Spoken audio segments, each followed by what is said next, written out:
বলো কি প্রবলেম হচ্ছে, কি প্রবলেম হচ্ছে? বলছে ব্যথা প্রচুর।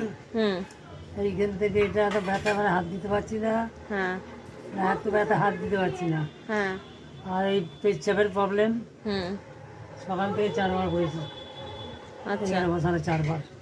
আচ্ছা সারাদিনে সকাল থেকে রাত্রি ভোরবেলা পর্যন্ত 15 থেকে 17 বার পেচ্ছাপ করতে যাচ্ছে।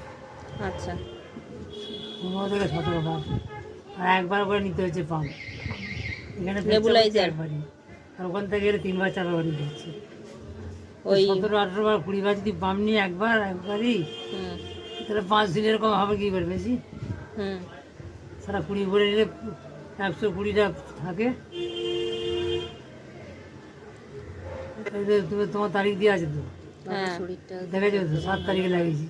খেয়েছো? সকালে কি খেলে? সকালে কি খেলে? 7 লাগালাম। বলছি সকালে কি খেলে? হয়ে গেছে, তারপর সকালে খেলাম চিড়ে ভাজা। ক্যান্সার হয়েছে, আচ্ছা আর কিছু খাওনি? ওই জন্য একটু হরলিক্স দিতে পারতে তো। বেড়ে গেছে। খেয়েছো?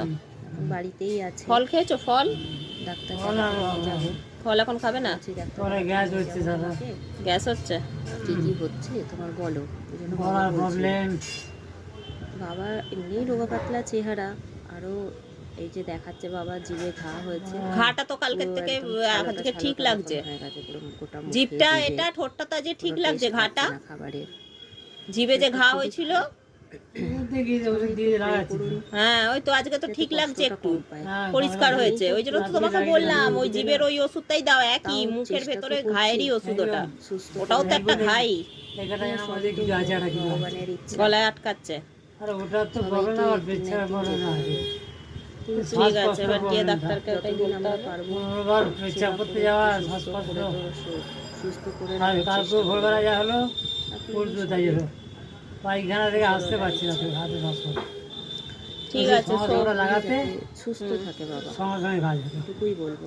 তখন এই সময় কাজ ব্লগ হবে না। আসবে, বাবাকে দেখতে পাবেন আপনারা।